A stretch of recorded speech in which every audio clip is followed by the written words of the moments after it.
Welcome in, everybody. Michigan football postgame live. The opener, Michigan wins it 30-3. Along with Jim Scarcelli, I'm Dennis Fithian. Great to have you with us out there. We'll be here after every Michigan football game, and we invite you to join us during the broadcast. And go ahead and put your feedback up. We'll answer your questions, and we'll see what your queries are and your thoughts on this game, however you want to attack it. You got some pluses, you got some minuses, your overall thoughts, that kind of thing. Scar, great to see you. What'd you think of the opener?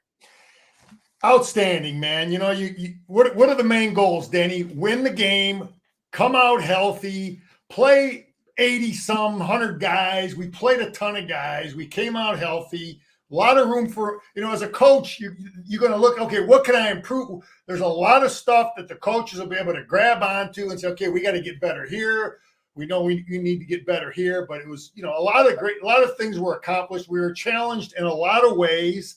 I wish we could have been challenged a little bit more defensively from their run game. They didn't really, we just did a great job stopping their run, but we got challenged in a lot of ways. There's a lot to coach up.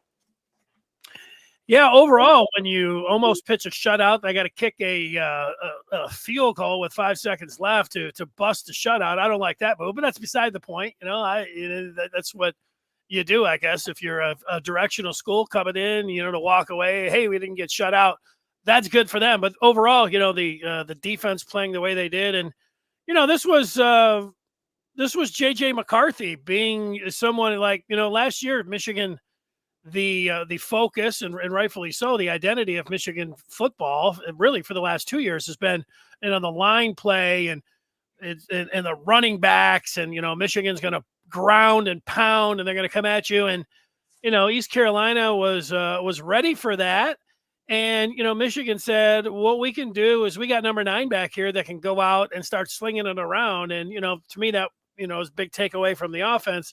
Obviously, Roman Wilson scoring the 3 touchdowns, but you go through, Cornelius Johnson looked really good out there. Colston Loveland, the freshman Frederick Moore as well with a couple grabs. So impressive day throwing the ball for JJ.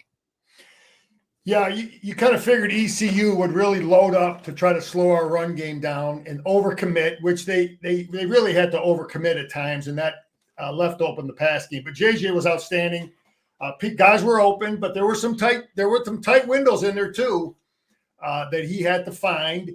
And Roman, great day. Kojo, a lot of catches. But I would have liked to see more receivers get more work, get more confidence, get more reps. It's got to come. We got to get those kids reps because you can't count on 2 guys. We got to have depth in that receiver room. I would have liked to seen us throw a little more to some other tight ends. I mean, we did make some attempts to throw to Barner. It was covered. But, yeah, JJ was outstanding. I would have got him out of the game earlier. I was kind of pissed off that he had him in there, up 30, getting drilled at the end of the game there. But they kept him in there. I would have had him out because that guy is, that's the franchise, man. And we got to get it's obvious Davis Warren appears like he's the guy. He's the second string quarterback. Well, if I'm coaching that team, I'm doing everything I can to get that kid reps these next 2 football games. No, I hear you. If you're looking like Michigan gets the win, they played a lot of guys like you're saying. And if we were sitting here and really wanted to put the cherry on top, Michigan, they that JJ doesn't take that big hit, it's going to happen, at times if you leave somebody in there in a score like that. And also the mishandling of the 4th down there, obviously they could have punched it in on 3rd and 2nd there, but if they're able to get it in there, it's a great day for the first string offense, and obviously McCarthy, and he goes over there and there's no issues, and everything's looking fantastic there. And if they're able to get that shutout, but those are little minor things there when you start talking about it. How about defensively when you take a look at Michigan? Somebody says, hey, how'd you think the defense played? Hey, Danny, I said that I said this team they're a very well-coached team. I think they're very well-coached. They're like playing a Maryland, a Rutgers in some ways, offensively. They do a lot of stuff we're going to see. So it was a great game for us, for our defense, to see the stuff that we're going to see. Only problem with this team is they didn't have the physicality with the offensive line. Their run game, obviously I said we were going to really emphasize stopping that run and make them one-dimensional, and we did a great job of that. We stuffed their run game. They had nothing going. They never had any momentum. They put one little drive at the end, and that was against our first kids. Our top kids were in there when they drove. Not the final drive, but there was a drive they put together where Jenkins and Graham and those guys were in there. So, but we did a great job stuffing the run and really neutralizing the pass. Denny, I don't see much of a difference between our front seven, our first string front seven, and our second string front seven. There's not much of a drop off there. I mean, and we played them. We came out the first series with one group of front four. Now, we didn't rotate the linebacker position. We didn't rotate. Okay. Well, Hausman was the only guy that got in there much. I wish he would have put the fourth and fifth backer in there, but the front guys, the edge guys, the interior guys, they were rotated. After the first series, he had a whole different front five guys in there. So they feel, and I looked at it the same way. There's not a big difference in there. Minter called a great game, a lot of conflict, doing some different things. Our players reacted. We weren't fooled one time, Denny. There was no formations out there where we were confused, we were misaligned. We had broken. I didn't see anything like that. Broken plays, broken coverages. We did some shifting, some things we hadn't done in the past. But McGregor and Harrell started the game at the edge, and obviously Jenkins and Graham started inside. Who played a lot, Denny, on the edge was Guy. He must have had a great fall camp. Because he overtook some guys to be the fifth outside guy, the fifth edge guy. So he's a young guy. He's the fifth guy in as of now. But, we got some decent pressure out of four guys. But that team offensively from a pass standpoint was as good as most of the people we're going to see in the Big Ten. They just don't have the physicality to run the football. Yeah, I would point out that Josh Wallace, the transfer from UMass, he almost had that pick. Could have been a pick. It was close to a pick over there in the first half. He looked pretty good. Defensively, start talking about, ISOing guys, but, just sitting here right after the game, Kenneth Grant collapsed the pocket a lot. It might not show up in the stats, but he looked like he was in the backfield a lot. Michael Barrett, the captain, early on, he was flying around making some plays. I wrote his name down, and, I like that. So, Grant, Wallace, Barrett on the defensive side, those guys look pretty good to me. Yeah, Kenneth Grant, Denny, is my guy as the most improved player from last year. That's the guy on that defense. I said that kid improved the most. He's a second-year kid now, and he's a factor. He did a great job against the run, and he's got the athletic ability.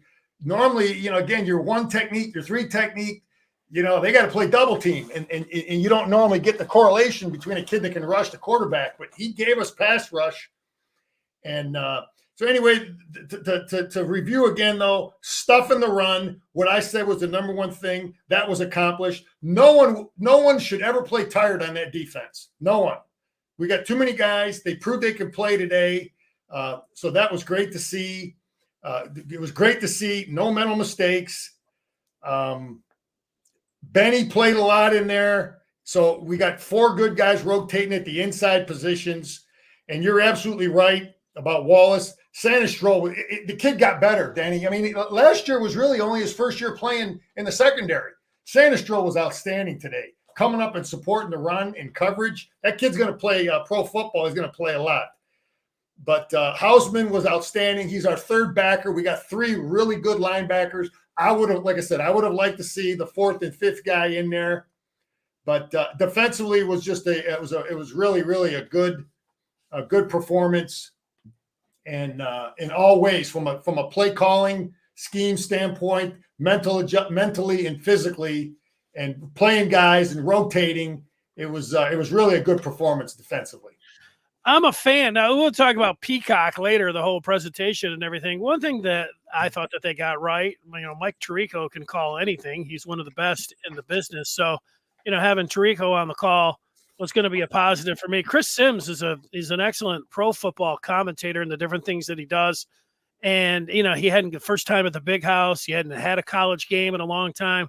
According to him, watching the broadcast, I find him as an interesting analyst. He came away, I don't know, he seemed to be almost shocked at how good JJ, the kind of step. And he said he could tell that JJ was better than last year just by watching him in the pregame throw the ball, which I thought was interesting. But a number of times, he looked and he was like, wow, Michigan, their offense, he sees a lot of new formations than, whatever he was looking at last year. And he was just smitten with McCarthy. I think everybody was, to one point, whenever he had 15 in a row. So if you were going to do if you're going to be an analyst there, I think you are going to come away impressed with JJ. But it was the third touchdown pass to Roman Wilson. That was in the first drive of the third quarter where he rolled out, moved up. I thought that was the best one where he, fed it in there to Roman Wilson, and it looked pretty sharp doing it. Yeah, Danny, I wouldn't get overexcited about anything that happens against a team like ECU. I mean, that wasn't a Big Ten team out there, okay? But it's still, there was a lot of good things. There were tight windows. JJ threw some good balls in some tight windows. I thought the play calling, I think maybe he needs to watch a little more Michigan because we've done a lot of the stuff we've done in the past. But what I found interesting I thought the guy did a pretty good job, Campbell. The first series was our worst because it was so darn predictable. He should have letting our quarterback throw it down there on the 1 yard line, and we got stuffed, ended up having to punt down there. But we ended up getting into the physical, the three tight end formations, and then throwing out of it. That's really was a great adjustment because they were playing the hell out of stopping our run game.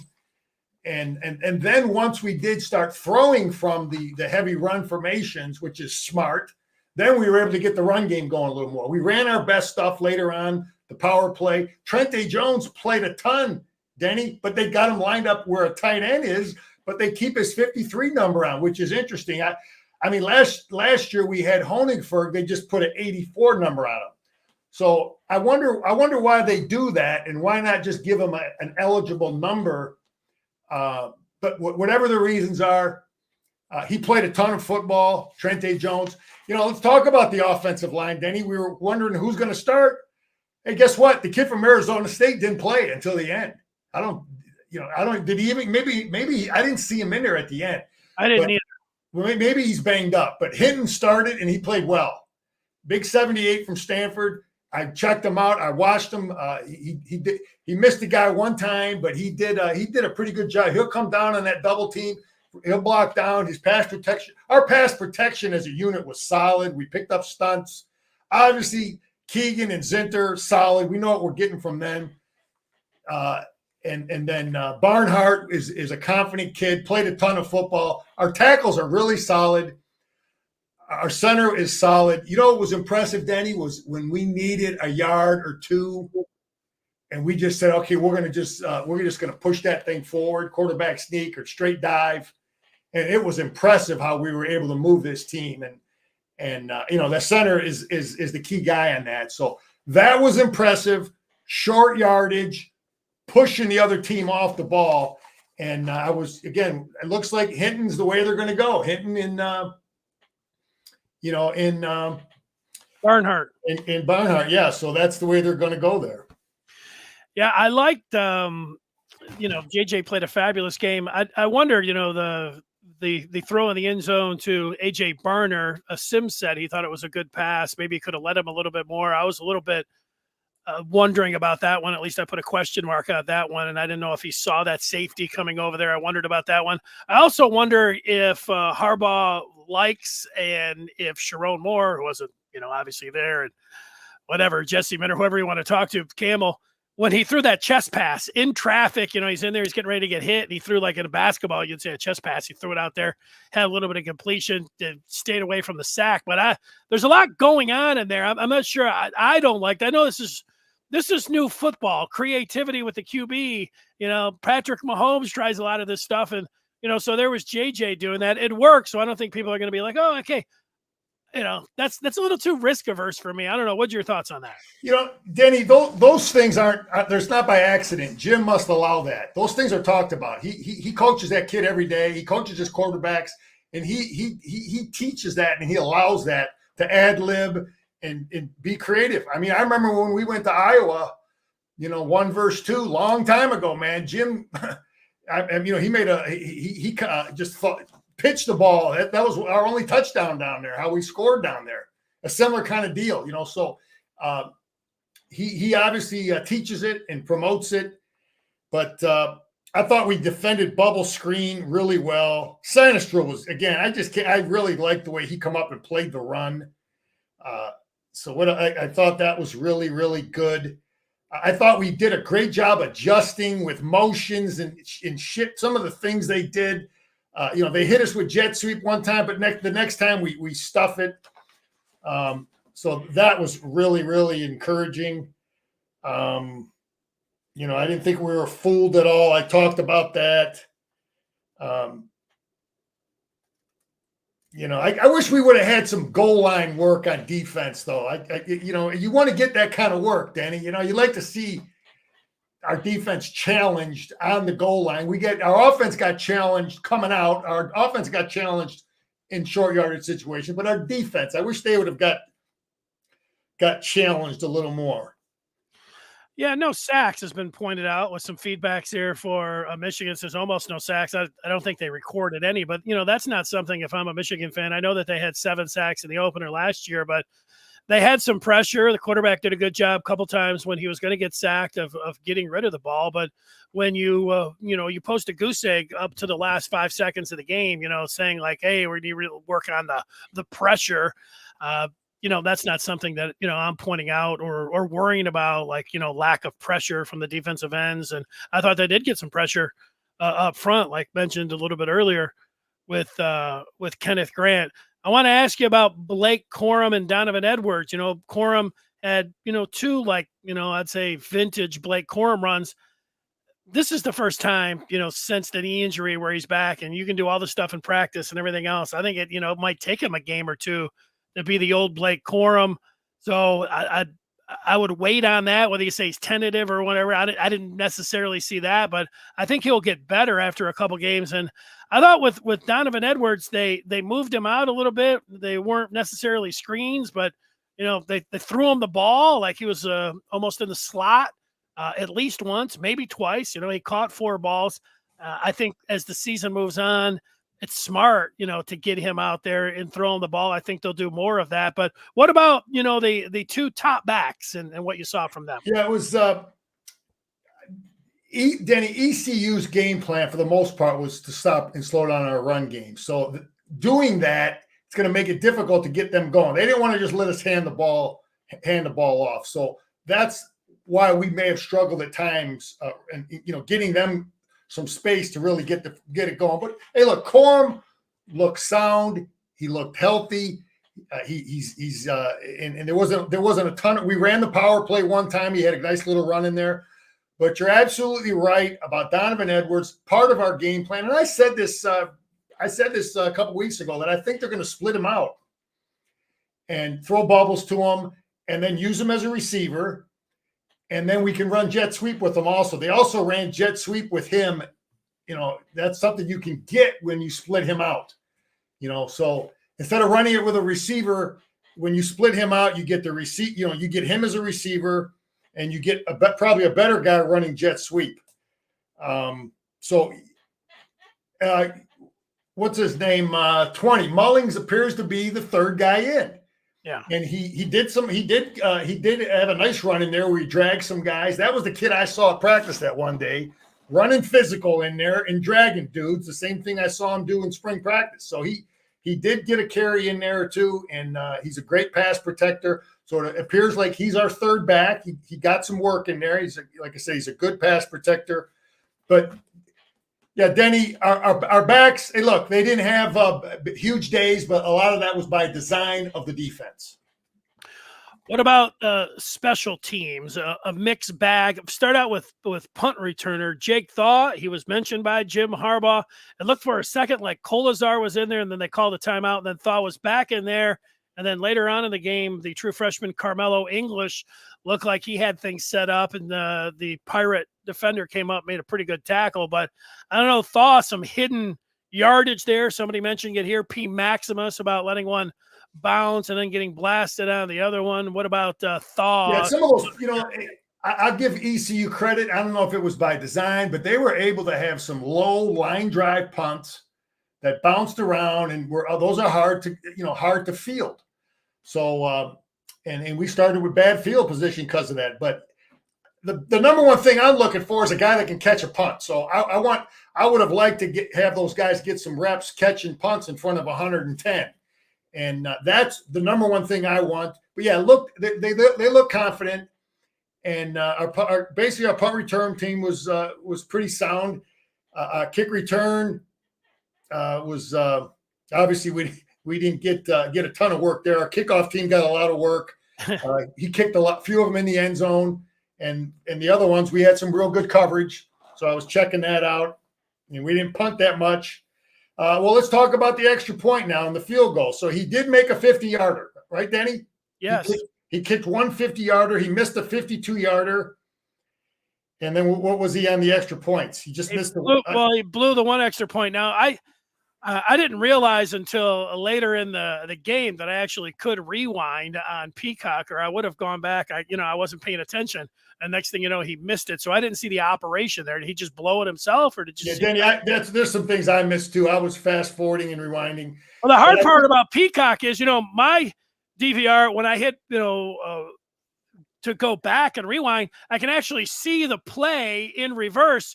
With Peacock, it's setting terrible. And I thought I was only going back 3 seconds, and it was taking me back like a minute or so. Oh, I know. And then it logged me off twice when I was messing around. So I just got away from doing any kind of rewinding or anything because I think that was the 2 times that I got logged off. Don't get me going on this Peacock thing, Denny. It's terrible. There's a couple of things that I liked with Peacock, the announcers being one, but and right off the bat, I thought, this is a pretty good. This is pretty good video, pretty good clarity. And then I think the picture is a little it's really crystal clear. But it got a little sketchy for me, a little, or my daughter would say sketch. It was a little sketch after a little bit. And then in the second half, Scar, it was like I was watching an old sitcom or something. Somebody would make a play, and then like 3 seconds later, I'd hear the crowd, oh, and I'm like, well, wait a second. They couldn't marry that up. Like I had them talking, and then anyway, I'm glad the audio wasn't there. I'm glad that Minter made the decision to let that guy kick instead of going for it down in there. I would have made that decision in a minute. The kid needs to kick in front of 110. Yeah. He's got to get comfortable with that, and it'll get squared away. It'll get better. He'll get more confident. But what other notes did I have? I just wanted to say on Turner, my observation on the 2 long kicks. The 50-yarder, like he was coming in at Louisville 1 for 6 from kicks from 50 and beyond. So this is a huge question mark for Turner. He was excellent, 97% inside the 40. So you feel pretty good about the short ones. And then he went ahead and missed the extra point. But the thing about the 50-yarder. That one would have been good from 60 yards, so that was encouraging. But then when he went for the 52-yarder, I think he tried to put a little bit too much oomph. That's what happens with me when I try to hit my, 3-wood, and he shanked it. When you got to have that same nice, smooth rep. And I just wonder, how much, because it's not like if he would have been 52 and it would have been straight on, or he would have just missed it wide. But that was a big-time shank. And so, the good feeling about that, I'd have to see the operation with the extra point to see. Here's some more other observations from old Scar here. We threw the ball to a couple different tight ends from many formations. I like that. I like to see we threw the ball to Barner, we threw the ball to Loveland from many different formations. So that's good. That makes it hard for you to defend.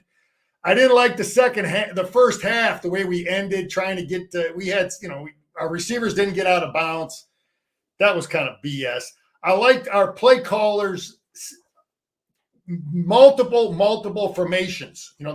I'm a former defensive coordinator, and you come out with 3 receivers, 1 play. The next play you got Trente Jones in the game, and now next play you got 3 tight ends in the game, and now you got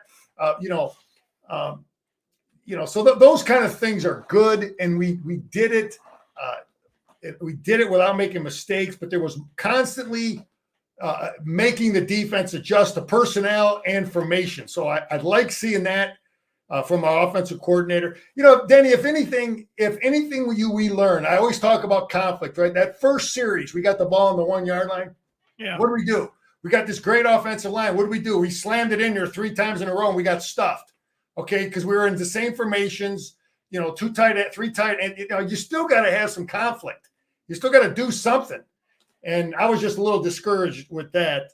But I thought that Nugent is the real deal. I took a good look at him. The kid from Stanford is the real deal. I liked that we ran the football behind Loveland a couple times. He's a bigger kid. He put on some weight this summer. You can tell he's had a year now with the Michigan program. He's going to be a better blocker. So that was encouraging to see that. Bredesen, number 44. He's sporting number 44 now. He looked pretty good as a fullback. He's a kind of a multiple guy that'll do a lot of things. They'll line him up and block him and they threw the ball to him too. That was one of the times we were in a tight formation and we snuck him out because they're so overplaying run so much out of that formation. But it's good to see him bigger, stronger, better, solid player. Who the heck is number 40 now? He got some playing time. Number 40 was in there at tight end. Got some work. Probably the 4th tight end for the program now. I don't know if that was Hibner with a different number, but he was in there getting some work. It is Josh Beetham. Okay, maybe a freshman then, or I don't know who he is. Well, I think he is a freshman. Actually, on the Maize and Blue Review and a bunch of different fall camp reports that Josh Henschke was putting out, he mentioned that kid like having a good fall camp. So I think Josh was looking at that saying, there's the guy that I talked about having a good camp. I kept talking about, I thought that this guy was going to have a special season this year and was going to have multiple touchdowns. And when people kept saying that Michigan's wide receivers, that was the weak part of the Michigan offense, I said, I guess, guys, you guys just don't know about this guy. He got it.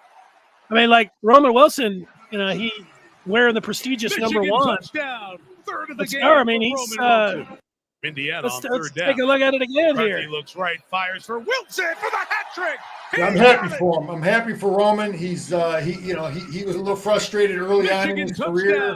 Third of the game for Roman Wilson. He had a great day today. He's going to be a key guy. He's going to be asked to do a lot of things, some jet sweeps, some bubbles, and make plays. And I'm hoping he has a great year, man. So he had a great day today. And I played with the number 1 that really got that thing going. And I'm sure he was down there in Florida watching and feeling good about the guy who's wearing that number, old Anthony Carter. Did I say Cam Good? I thought Cam Good did some good things too, other than Kenneth Graham. So I really liked the 4 interior guys defensively. Cam Good did some good things in there. Well, let's get some observations from the people, and you can answer some of these questions. It doesn't seem like you're going to say anything about Peacock, so other people, I've said what I had to say about it. Mark, he didn't like the rewind and fast forward. Here's Wolverine fan 2. He says Michigan needs to settle on an O-line so they can get some continuity. They looked average. Also, offense just looked out of rhythm. Running. Yeah, I think Danny, a lot of that was ECU overcommitting, and that's why our pass game was opened up. And I think we figured out we got to throw the ball from some of those heavy run formations. Otherwise, it just makes it easy for them. So you're right, though. We got to get some rust knocked off too with that whole line getting that continuity. Ayo was glad to see those young receivers get some touches, and that's where you're talking about Frederick Moore, the true freshman, Carmelo English, Darius Clemens, who was questionable in this game, and then I think on the first pass he looked like he got hurt, but then he did come back in after that, so that was a good sign. And Michigan, the Roman Wilson and Cornelius Johnson, Michigan's third best wide receiver is actually a tight end in Colston Loveland, who you might say could be their best receiver. It's like Mark Andrews or Travis Kelce. I'm not saying he's those two players, but he's a pass receiving threat like those guys in terms of college. If you could put it all, you're right, Denny. That the reason it's so important that more English Clemens get confidence, get reps, get to be a factor is because if people are defending Michigan, and we've got Roman and Kojo, but our third receiver and sometimes four receivers are in the game. They've got to fear Clemens just like they do Roman Wilson. You know what I mean? You can't have guys that are just imposters in the game that you don't throw the ball to. So we need to keep getting them reps, getting them catches. And so the defenses have to say, okay, these guys are all threats. JJ will throw it to all of them. That's, what we want. P. Maximus is looking for the rewatch, saying that the pass protection was not that solid. He didn't like the tackles. We'll see. Yeah, JJ had to run around a few times. Like I said, Hinton did miss a guy clean one time. There was a miscommunication or something. But, hey, 30-3, it wasn't terrible. Yeah, and, this one, Maximus talking about when the ultimate one where it was fourth down, JJ's last play that, they mishandled that one and then they couldn't get it in from down there. You knew that, at times Michigan is going to do this. It might frustrate you. I think this was, whatever the script was to start the game and they got down there to, backed up to the 2.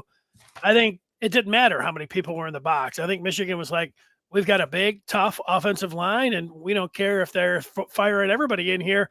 We're going to run the football, and, they weren't able to move it. And I think they did the same thing down there at the goal line. One time they did it, they went right in. You said, okay, yeah, here it comes. Stop it. I do think they have that mentality, Scar, where they're just like, look, see what that is right there? I get it, Danny. 2 years ago, we started the year off, and we were terrible in the red zone. And then what Michigan did with Gaddis and Harbaugh, they finally said, look, when we get in the red zone, we've got to come out in these running formations and we got to throw it a little bit. We just can't be so damn predictable and stubborn. So I think old Campbell might start to figure things out too, that I've got to throw in some of these heavy run situations and formations. Ayo's agreeing with me off the major surgery. It might take a couple games to get his legs under him, talking about Blake Corum, and I'm with him on that. And that's William talking about Betham or Beatham. I guess I got to find out. Oh, that's the tight end. I tell you what, Denny, if there's Keon Saab was solid because we had some new, Page did play, so it looked like only Moore was out. But Denny, there's a lot of things we talk about, all these players, this, that, or whatever, but JJ McCarthy, we got to keep him healthy, which was good. And I said it. Remember I said if anybody calls a predetermined run by JJ McCarthy, I'd fire him. Remember I said, well, we didn't have any of those, and we sure as hell shouldn't need them till we get to Rutgers. We got to keep that kid clean. He can't get touched because he's a special player, and we got to keep him healthy, and we got to get Davis Warren more and more reps. So that would be a big emphasis for me as we're going into this. If that's the guy and that's their direction, I got to get him ready. I got to get him confident because he was in there, and whatever. We all saw what he did today. He just got to get more and more reps. Yeah, this has been mentioned a few times, and Vince just getting in, he's saying, what are the thoughts on the lack of pass rush and the pedestrian running game? I'm not worried about either of those things, Vince. Like the quarterback did a good job getting rid of the ball, but I think Michigan, they have the horses, and just because they put a goose egg up there, I mean, like, I don't know, the Pirates, they really didn't do anything offensively. They were basically stymied. Now, if I was going to nitpick, it wouldn't be the pass rush. I think some of the the DBs, I think turning around and locating the ball, they were doing a little face guarding. Sandra still, Sab, Wallace, I saw all of them doing that. They need to turn around and locate the ball. I know that that's something that they'll be able to work on, but that's me nitpicking. So I'm not worried at all about the pass rush. And I think it's going to take Corum a little while. You know, you think that the guy's just going to get out there and be an All-American. I thought it was positive that he had a couple nice runs. I know what Donovan Edwards is able to do. And I think overall, when the camp, they had so many different combinations with the offensive line. Somebody mentioned it earlier. You need your 5 best. They have to work together, and all of this stuff is fun. Hey, we got a bunch of different coaches. This is the Michigan method. You need to be solid, and it needs to happen pretty quick here. They can fool around one more game, but you don't want to fool around. You know, this is just the way I see it, too much. So you want to get that thing humming. I think the pedestrian running game is offset by JJ saying, hey, you're going to load up. You're going to stop our run with our 2 great backs. We're going to beat you in the air. And so, you know, would you have rather had Michigan and, you know, Corum and Edwards running for 150, you know, and JJ not really distributing the ball through the air? You could say, oh, here we go. It's just, you know, Michigan just ground and pound. You know, even against East Carolina, take what the defense gives you and then show that you can come out and that you can do it on the ground and you can do it in the air. So I'm overall encouraged. So my thoughts, no issue with the pass rush and coming up empty in the sack category. And I just said what I, you know, had to say about the pedestrian running game. A great passing game offsets it. But that's what I think. And the nitpick would be the face guarding with the DBs. My other thing, and I hear you on the backup quarterback situation, is, you know, long field goals with Turner after he kicked that one, you know, into the crowd, you know, or into the band, you know, that worries me a little bit. But, you know, plus 50 when you're used to Jake Moody coming out there. And, you know, I don't know if Michigan, if this is these are these games we're going to find out. I want to see more from 50 yards from Turner. And I want to see more in these first couple games, because if he's, you know, going to be shanking them like this when they get into Big Ten play, they're not going to be able to go for 50-yarders. Yeah, well, we'll see how good a team ECU was. I think they're going to win some games. I don't think that was a joke football team, and we put 30 on them, and they overcommitted to stop our run. You don't force something on offense. If they're going to overcommit, then we'll throw it. So overall, offensively, it was. If I'm a coach, you know, I'm going to be decently satisfied. I'm not. My players won't know that. There's a lot we're going to need to improve on, and they'll see it when we look at film. And same thing defensively. You know, we didn't have great 4-man pass rush, but a lot of their stuff was quick passing. RPO stuff is, you know, but Minter mixed things up. He made those reads tough, and people were covered. You know, there was really good coverage. We didn't, you know, he had to really throw accurate passes defensively. So overall, you know, looking at just pass rush, I would evaluate it, you know, evaluate the defense overall on what they did versus the score. You know, did we create did we create a turnover? I don't know if we did, but, you know, we did a good job. So. You know, we stopped the damn run game, man. You know, that's always number one. They did have a pick in yep. They did in the first quarter, remember? Yeah. They did have one there. All right. Well, Scar, you know, we don't have to. I'm going to go back to Peacock just one more time. We don't have to deal with it for the rest of the year. Although, you know, I'm going to watch, you know, Michigan State and Washington coming up. Heck, Penn State and West Virginia is exclusively on the cock tonight. But I didn't like the sketch feed that I was getting. I didn't like how I got logged off a couple of times. Their rewind sucks. I mean, they got to do a better job with that. You mentioned to me over the summer, which I thought was a good point. Yeah, I like to be able to flip around, even during a Michigan game, during a commercial. You know what? I might want to throw it to see how Coach Prime is doing. And I don't want to fool around with it because it takes me about a minute, you know, to get it back with the TV that I have, you know, to get it back going. But you said, hey, that's a pretty good thing for advertisers when they know that probably 75% of the people are like me, that they're just going to say, hey, they're just going to leave it on because they don't want to mess around with it. And that's going to be good for the advertisers. The one thing that, and I think this would be split down the middle for people, and it's different watching streaming, is that I'm just watching this game, and there was no crawl down at the bottom about what else was going on with other score. When you have this going on, a crawl down there, they also weren't coming back like ESPN does and says, "Oh, Coach Prime, look at Coach Prime against TCU. Here's a play," and all of this. They didn't have any other highlights. Yeah, some people might enjoy that, Denny, to not be bothered by some of that. Well, no, I know. That's what I'm saying. I think people will be split on that. I actually like, you're just focusing in, hey, it's just Michigan. We don't need that. If we want to see what the scores are from the other game, well, look what's going on in the other game. So I like that aspect. But anyway, Denny, quickly changing the topic. I saw Nebraska and in Minnesota are two. We go on the road there. Both teams, I think, are not as good as they were last year, in my opinion. I think they're well-coached teams, but I liked what I saw from that standpoint. I liked what I saw from Michigan State. When I say that, I mean they don't look like a dominant football team. So when we go to those three places, from what I've seen so far, if we secure the football, we win those games. How about Coach Prime getting the W? Did he get it done down there? Yeah. Wow. Well, I took a little peek. His kid looked good, man.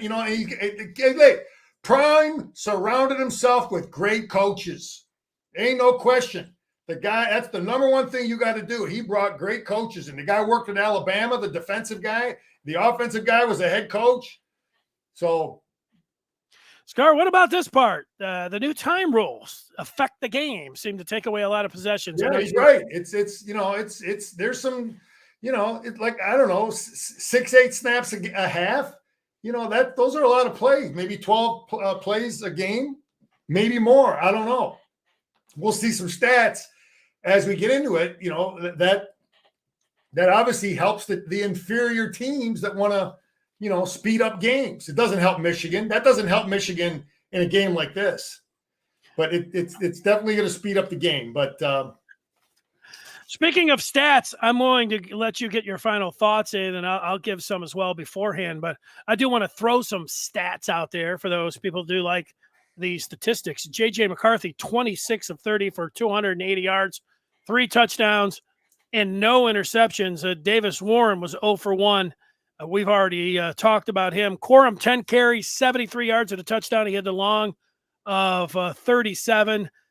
Donovan Edwards had 12 carries, 37 yards. Mullings had 3 for 14. Stokes and Hall both had a pair at the end of the game. And then receiving, Roman Wilson, 6 for 78 and 3 scores. Roman was ready. Kojo, 5 for 71. Colston Loveland, 4 for 57. Donovan Edwards did have 4 catches. Frederick Moore, the true freshman, with a pair of catches. Bredesen had 1, and Corum. They threw the ball to him a little bit. Hey, Barner did not have a reception. The other tight end. He didn't, although he was targeted on that one. That's fine. As long as we target him, and the defense has to honor that. Those are the things I was looking for. I guess Jim was home watching it with big coach Moore. So they were in the basement getting an early start, and they came out with they call it the train. I used to call it the stack eye. It's a lot of history there, but they did that in honor of Coach. And that can be a problem if you get in a different formation quickly. I've defended teams like that, but they do it so slowly, it doesn't really give you many problems in terms of lining up to running to the line, different formation. So, yeah, well, what I noticed is that on social media, Michigan's rivals were, taken aback by, they had a picture of JJ who said free Harbaugh, and they were all like, free him for what? This is a self-imposed suspension. And then they were like, well, a tribute. They're all like, a tribute for what? It was a so the opponents. There were a bunch of Spartan fans. I got to get me a T-shirt, man. I'm going to find out where I can buy me a free Harbaugh shirt. There you go. Well, and I don't know if you like, there were no sacks. And let's see if they had him down for just 4 TFLs. And Ernest Hausman led Michigan with 6 tackles. Here are my thoughts. Not bad for openers and for everybody, that was used to Michigan in the ground and pound. coming out and saying, hey, we've got number 9. He's one of the best quarterbacks in the country. You think this receiving core is Michigan's Achilles heel? Let me present to you number 1, Roman Wilson. How about Kojo, man? He had some sticky fingers in traffic. I thought he looked great today. Colston Loveland, he just gets open the way he swerves around out there. Great ability to do that. Those 3 guys right there are fabulous. The defense should have pitched its shutout. I hate with a team. I don't care if that was Eastern Michigan and they're, so that's I like Michigan. I like Eastern Michigan. I don't care about anybody else.